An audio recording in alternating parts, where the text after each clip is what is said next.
नमस्कार मित्रांनो. आजचा विषय असा आहे ज्याबद्दल अनेकांच्या मनात उत्सुकता असते, पण अनेकदा योग्य माहिती मिळत नाही. स्त्रियांच्या शरीरातील प्रत्येक भागाप्रमाणेच स्तनांची रचनाही अत्यंत नैसर्गिक आणि वैविध्यपूर्ण असते.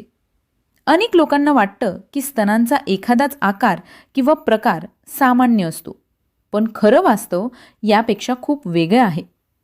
जगभरातील लाखो स्त्रियांमध्ये स्तनांचे आकार, स्वरूप, घनता आणि रचना वेगवेगळी दिसून येते आणि हे पूर्णपणे नैसर्गिक आहे.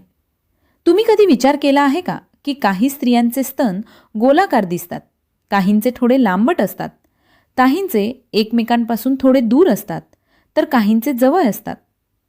काही स्त्रियांचे दोन्ही स्तन अगदी सारखे दिसत नाही. यामागे नक्की काय कारण असतं? वय, हार्मोन्स, गर्भधारणा, स्तनपान आणि आनुवंशिकता यांचा त्यावर कसा परिणाम होतो?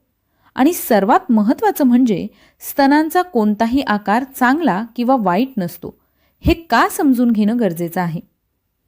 आजच्या व्हिडिओमध्ये आपण या सर्व प्रश्नांची सोप्या भाषेत आणि वैज्ञानिक दृष्टिकोनातून माहिती घेणार आहोत.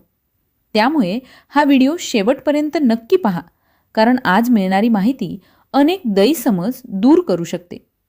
स्त्रियांचे स्तन हे मुख्यतः चरबीचे ऊतक, दूध तयार करणाऱ्या ग्रंथी, दूध वाहून नेणाऱ्या नलिका, रक्तवाहिन्या, स्नायूंना जोडणारे ऊतक आणि त्वचा यांच्यापासून बनलेले असतात. प्रत्येक स्त्रीच्या शरीरात या घटकांचे प्रमाण वेगवेगळे असू शकते.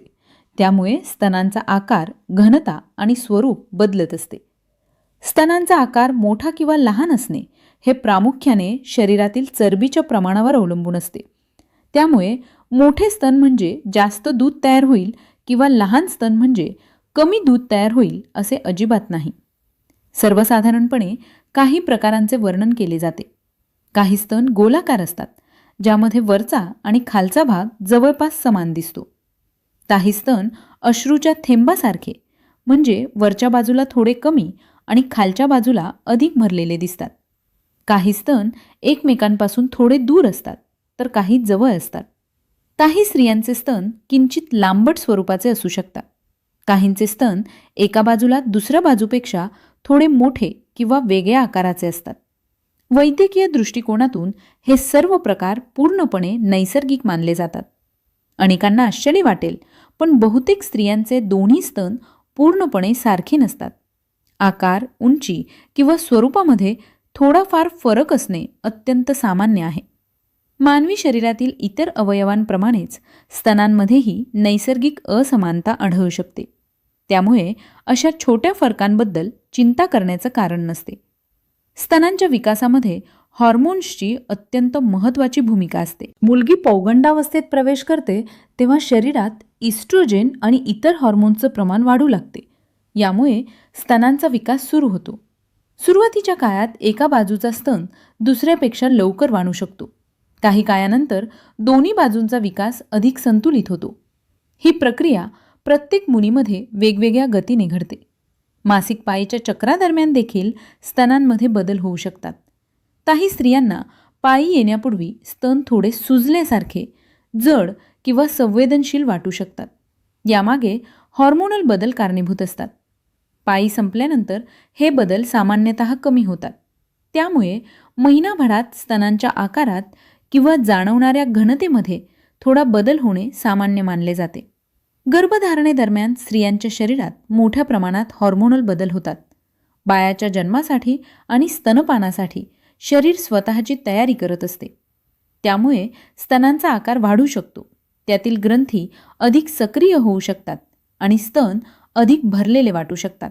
हा बदल शरीराच्या नैसर्गिक प्रक्रियेचा एक भाग असतो. बाळाच्या जन्मानंतर स्तनपान सुरू झाल्यावर स्तनांमध्ये आणखी बदल दिसू शकतात.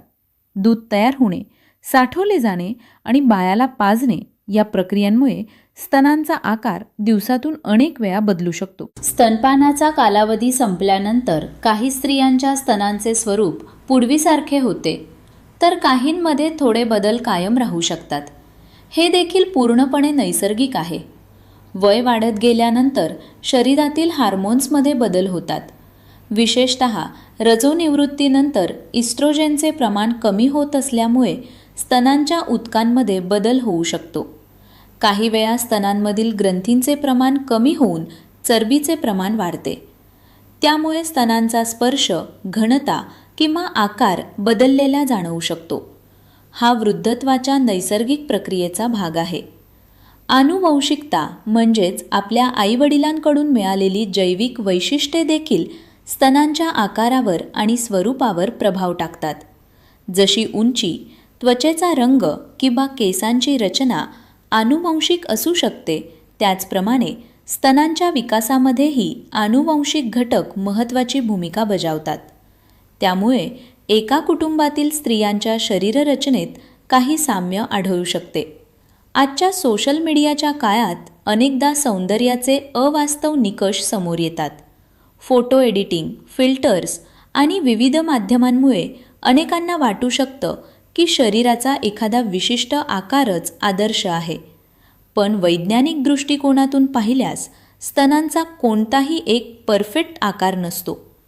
प्रत्येक स्त्रीचे शरीर वेगळे असते आणि त्या वेगळेपणामध्येच नैसर्गिक सौंदर्य असते. सर्वात महत्त्वाची गोष्ट म्हणजे स्तनांचा आकार किंवा प्रकार हा एखाद्या स्त्रीच्या आरोग्याचा, व्यक्तिमत्वाचा किंवा मूल्याचा मापदंड नसतो. मोठे, लहान, गोल, लांबट, जवळ असलेले किंवा दूर असलेले सर्व प्रकारचे स्तन नैसर्गिक असू शकतात. कोणताही आकार चांगला किंवा वाईट नसतो. शरीरातील नैसर्गिक विविधतेचा स्वीकार करणे आणि स्वतःबद्दल सकारात्मक दृष्टिकोन ठेवणे हीच सर्वात महत्त्वाची गोष्ट आहे. तर मित्रांनो, आज आपण स्त्रियांच्या स्तनांची नैसर्गिक रचना, विविध प्रकार, आकारातील फरक, हार्मोनचा प्रभाव, गर्भधारणा आणि स्तनपानामुळे होणारे बदल तसेच आनुवंशिकतेची भूमिका याबद्दल सविस्तर माहिती घेतली. लक्षात ठेवा, प्रत्येक स्त्रीचे शरीर वेगळे असते आणि ही विविधता पूर्णपणे नैसर्गिक आहे. स्तनांचा कोणताही आकार श्रेष्ठ किंवा कनिष्ठ नसतो.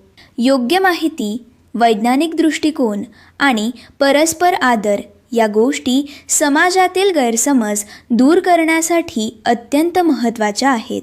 जर तुम्हाला ही माहिती उपयुक्त वाटली असेल तर व्हिडिओला लाईक करा, तुमच्या मित्रमैत्रिणी आणि कुटुंबियांसोबत शेअर करा आणि अशाच माहितीपूर्ण व शैक्षणिक व्हिडिओसाठी आमच्या चॅनलला सबस्क्राईब करायला विसरू नका. धन्यवाद.